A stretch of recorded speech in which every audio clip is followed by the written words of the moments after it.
Let's continue. Number 8. How does iHeat categorize the severity of heat risk?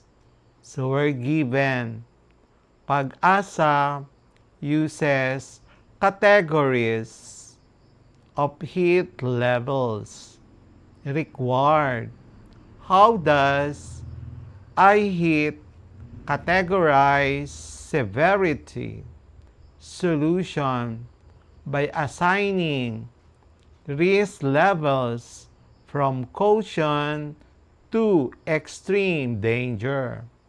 So the final answer, through categories such as caution, extreme caution, danger, extreme danger. Number 9. Why should vulnerable populations like the elderly check iHeat maps regularly? So we're given the elderly are more vulnerable to heat. Required. Why should they check iHeat maps regularly? Solution: their bodies cannot regulate heat as well. Final answer: to take early precautions against heat stress. Number 10. How can workplaces use iHeat maps to protect their employees? So given outdoor workers are exposed to high heat required, how can workplaces use iHeat maps? Solution: adjust working hours and provide hydration breaks. Final answer: by scheduling safer work times and ensuring protection of workers. Number 11. What is the main purpose of color codes in the iHeat maps? So given, iHeat maps use different colors required.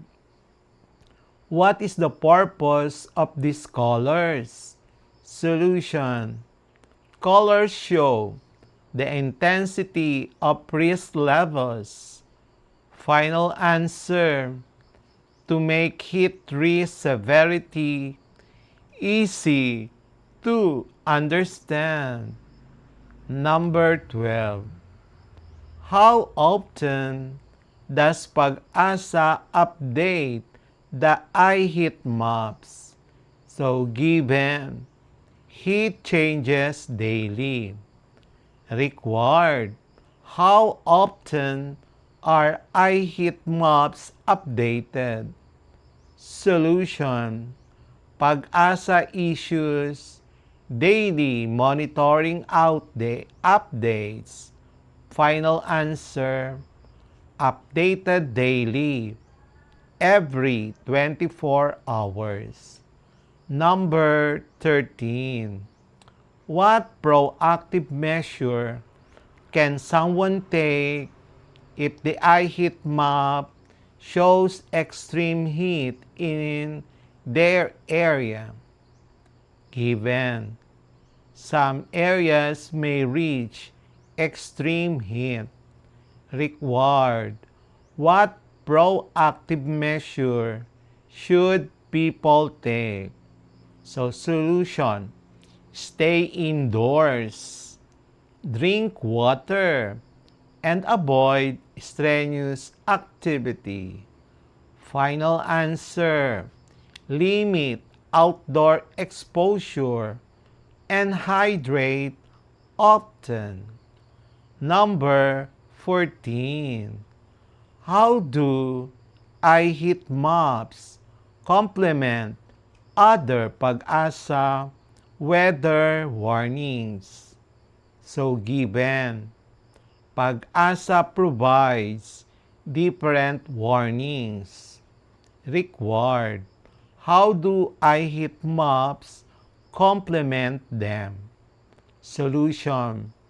They add specific heat index information to general weather forecasts. So, final answer, by providing targeted warnings on heat-related heat health risks. Number 15.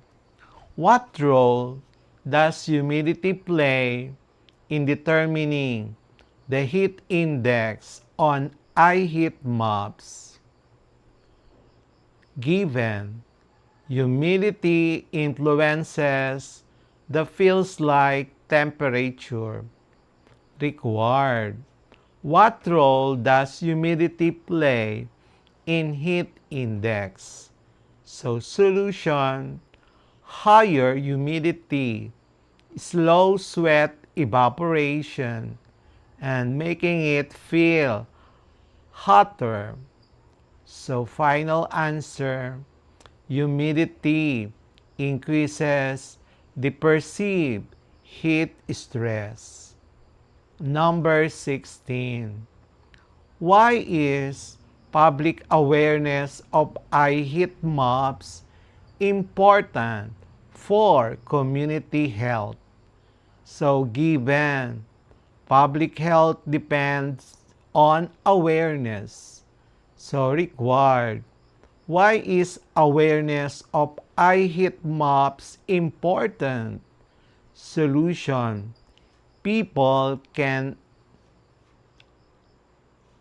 people act early if they understand risks.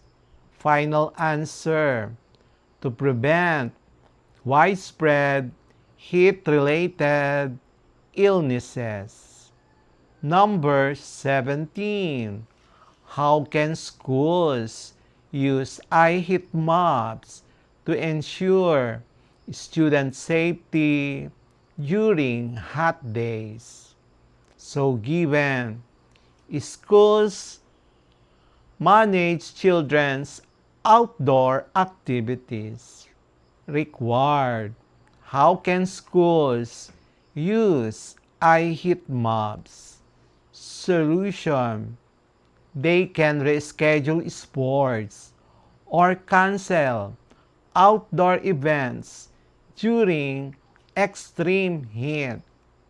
Final answer, by protecting students through adjusted schedules. Number 18. What household practices can help reduce heat stress during high heat readings? So given, heat stress can be managed at home. Required. What household practices help during high heat readings? Solution. Use fans, drink water, stay in shaded, ventilated rooms.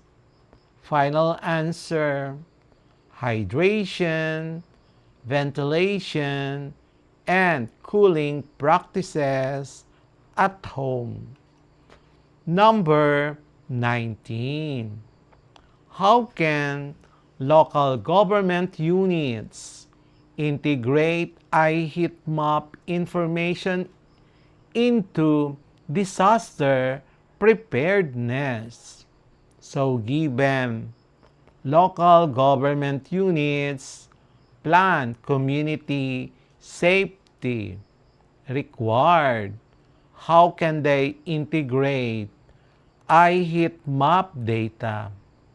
So solution, include warnings in disaster risk reduction planning?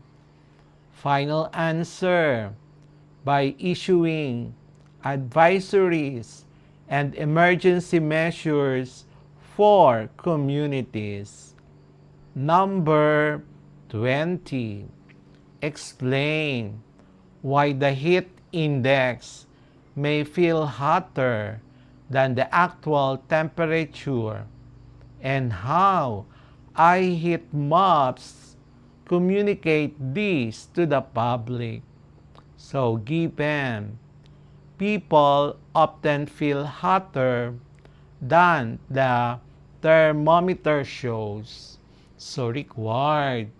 Why does this happen? And how do heat maps show it? Solution. Because humidity raises the body's perceived temperature. Heat maps explain this through the heat index. Final answer. The heat index feels hotter due to humidity, and heat maps visualize this difference for the public.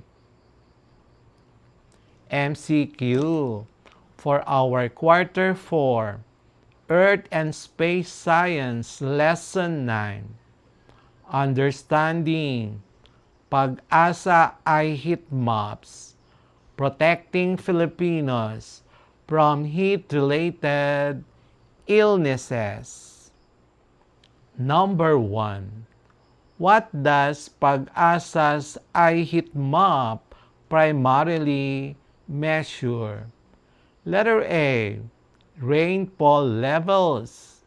Letter B, wind speed. Letter C, heat index. Letter D, air pressure. Number 2, what does I in heat stands for? Letter A, intelligent. Letter B, index. Letter C, interactive. Letter D, international. Number 3. Which two factors are combined to calculate the heat index shown in heat maps?